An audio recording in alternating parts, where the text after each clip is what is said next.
How's it going, everyone? It's Geoff Chrysler here, a detail enthusiast, here with my next episode of my BN1 restoration.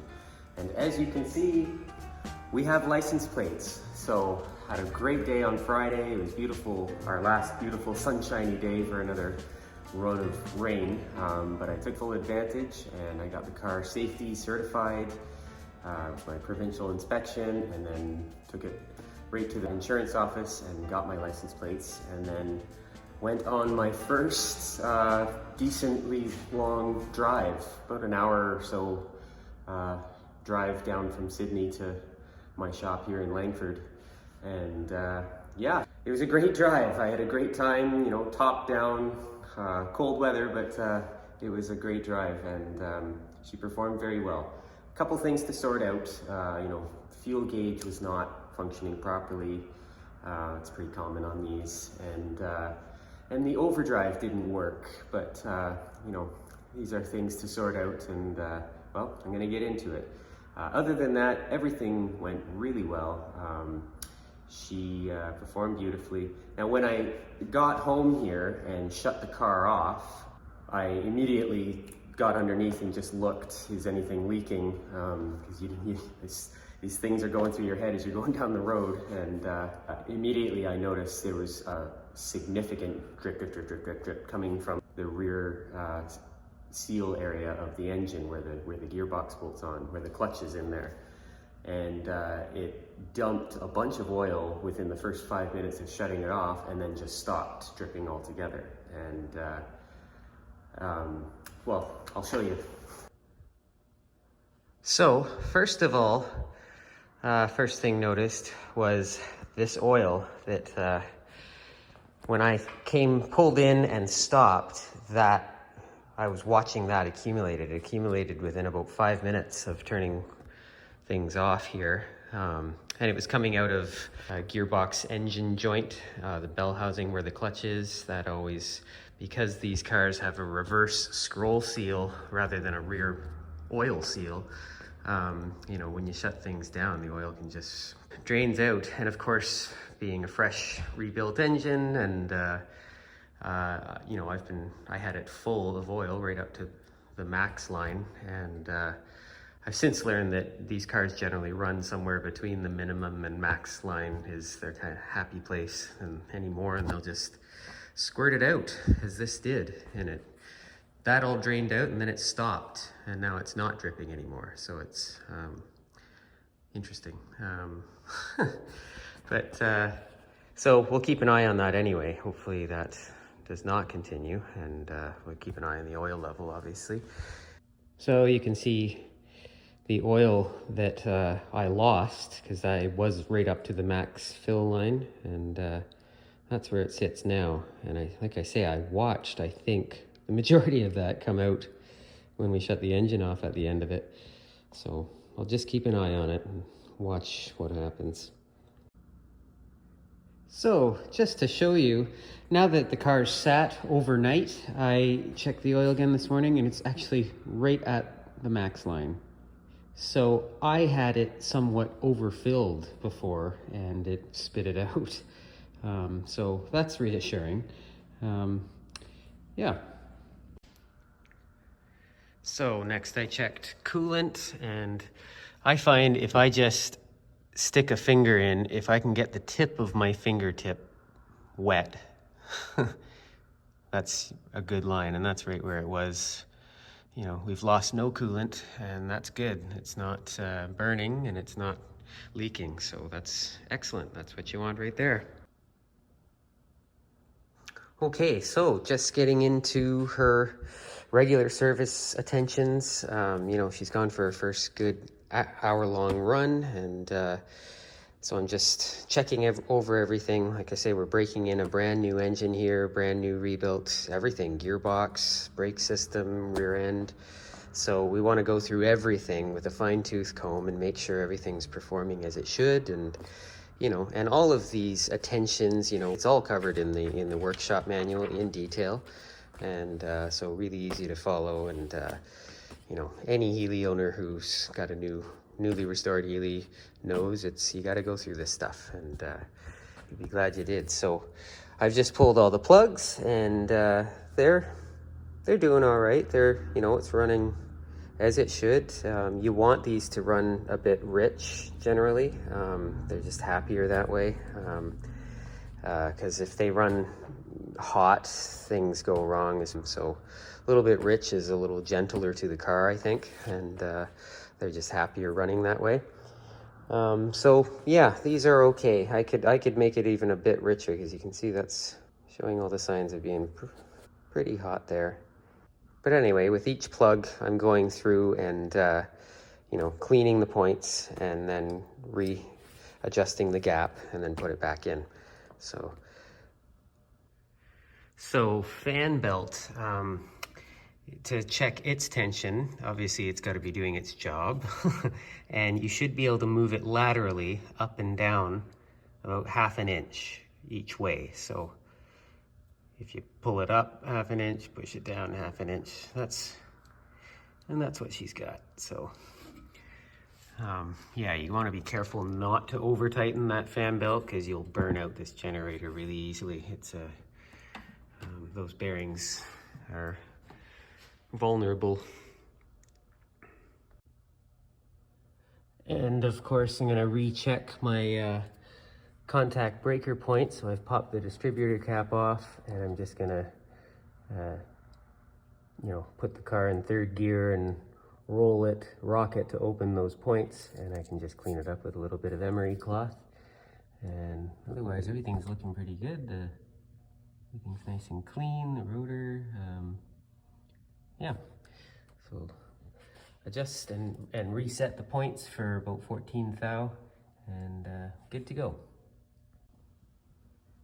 So another thing, as I'm going along here, this is the wick for the, so I've got the early BN1 style of generator, and there's this lubricating wick that screws into the end right here. And you can see that. So later BN1s and BN2s and later Healeys, they got rid of this wick design, and there's actually a hole in the end bushing there that you occasionally lubricate with a couple drops of oil. But this style, you lubricate it with some high melting point grease. Just make sure the wick is always wet. You don't go squirting oil in there, it'd be way too much. So, neat little BN1 feature.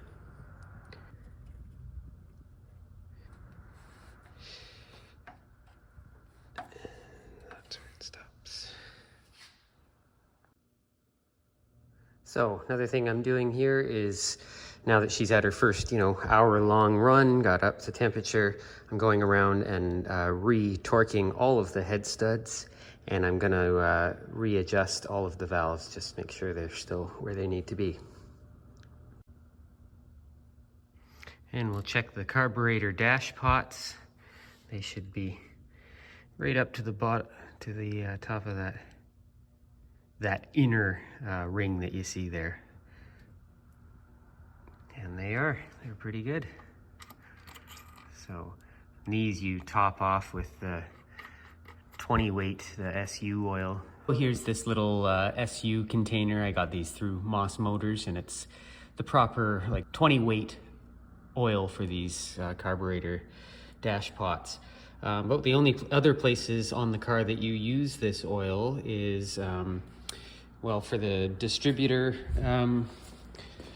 when you put a couple drops under the rotor, it's this weight of oil. Also the clutch mechanism, you can oil it with a bit of this, as well as the handbrake cable and the little pivots for the handbrake mechanism behind the wheels there. You can use this oil as well. Now, one thing I did notice, I always felt my steering wheel was a bit sloppy. There was quite a bit of play before it actually started moving, and when I zoomed in on it, when I turned it in that bit of play, you could see it going in and out a little bit. I was able to, what that required means the whole shaft is moving a bit as it turns. So what I did was tighten it up. When you remove this front cover plate here, there's a series of 4 shims in behind it, and a gasket as well. And so I ended up removing a shim, and that has tightened it right up. So I tried 2 shims at first, and it was too tight. You could feel tension in the wheel. So I went to just 1 shim removed, and that seemed to have fixed the sloppiness, and it's still nice and tight. So nice steering adjustment.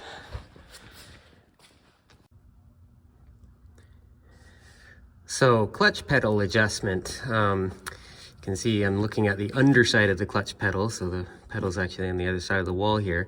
You want to make sure it starts to engage at about 11/16, which is right there. You can feel it.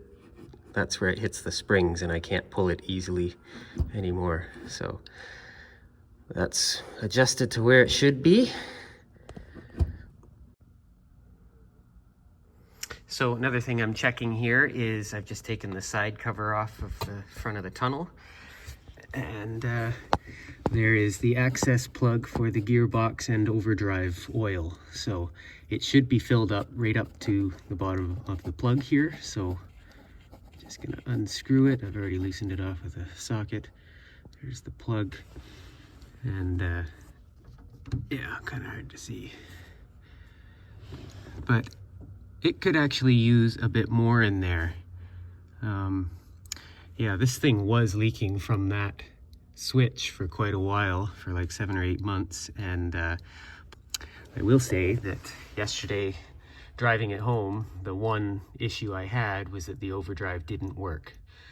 Just nothing happened. So I'm thinking it's probably electrical, but you know, this thing was working when it was rebuilt. We did a bench test, so I think it might be the relays not working, because they are my old originals. But this could also be an issue, because if it's not topped off with oil, the whole thing relies on oil to build up the oil pressure to engage it. So this being low could directly affect that as well. So I'm going to top it off now. Okay, so I've just topped off the gearbox and overdrive unit with some HD30 Castrol, and it's supposed to be right to the bottom edge of that fill cap. So there she is now. You know, like I said, I lost some because it was leaking so much around that gearbox switch. I just never topped it off, but now it's topped off, so that might make a big difference in the overdrive operation. So we'll see. Okay, so one more thing I'm addressing is when I was going along on that drive, the fuel gauge was not registering. It was just showing empty, and I had filled it up pretty much before leaving to get on the road, and so that's no good. Actually, recently I just discovered an article that Roger Moment wrote about that and how to sync the sender unit with the gauge on the dash. And there's actually little adjustment screws on the back of the gauge, and you can get these two synced up beautifully so that it's showing the full travel of the float travel. So here's the sender unit. You can see that's all the way down, but so yeah, but you can sync this so that it does the full travel, so you know full and all the way to empty. So I'm going to do that, but also I believe the common issue with these, if you're not getting a reading, is this body relies on the screws mounting it into the tank to ground it. It grounds through the tank, and the tank grounds through the car, through the fuel lines, etc. So it's important to have well, of course, there's going to be a gasket in there that I have to use with a fuel-proof sealant, but the screws themselves, those screw holes need to be nice and clean, metal-to-metal contact, because that's how it's grounding, is through those screws. So I think what had happened is I've already cleaned it away now, but I had used a sealant there, and I actually had it squished into the screw holes. So luckily I was able to pull it out all in one piece pretty easily, and now I've just run a tap through the screw holes again just to make sure they're totally clean, and so I can reassemble this with new sealant and make sure not to get it all in the screw holes. That's going to be the important part of this reinstallation. So, but first of all, I am going to take the sender unit itself and do some sinking of the gauge, and I can actually sit in the car for that part and just use some alligator clips to do the operation. Okay, so now that fuel sender unit is reinstalled, I've got fresh gasket, and I put these copper washers under the screws. Actually, the parts book shows those, even though the new one didn't come with those. So those have made a big difference, and of course, like I say, I've cleaned out those holes. I've got a new seal. I used some new sealant and made sure not to get it in those holes this time. And yeah, she's working like a charm, and I got it adjusted nicely with the gauge. It's a full tank, so as you can see, it's reading as it should. So that's good to go.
Girl.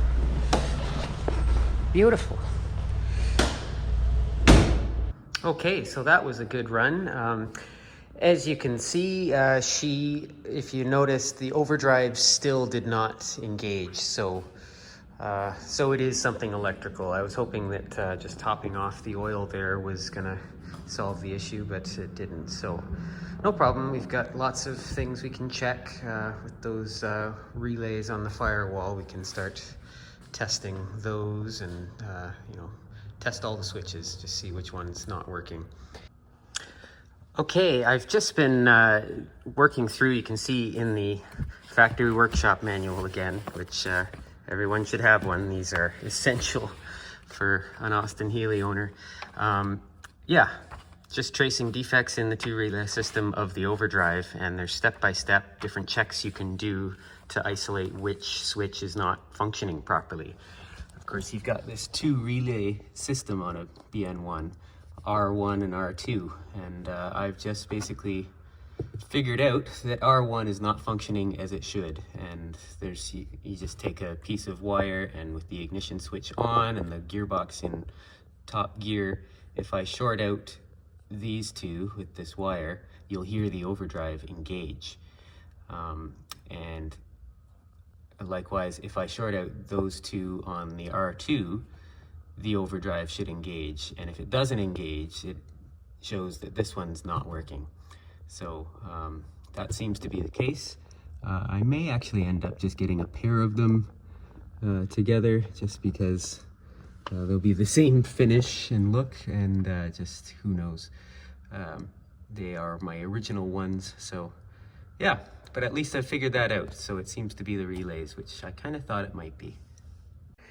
Now, one thing I will show you, now that it's sat overnight from yesterday's run, I'm checking this oil, keeping an eye on it, and that's all there is. So that's nothing. That's pretty typical for these. Yeah, that's overnight after yesterday's, I was out for 35, 40 minutes. So she definitely seems to have found her level.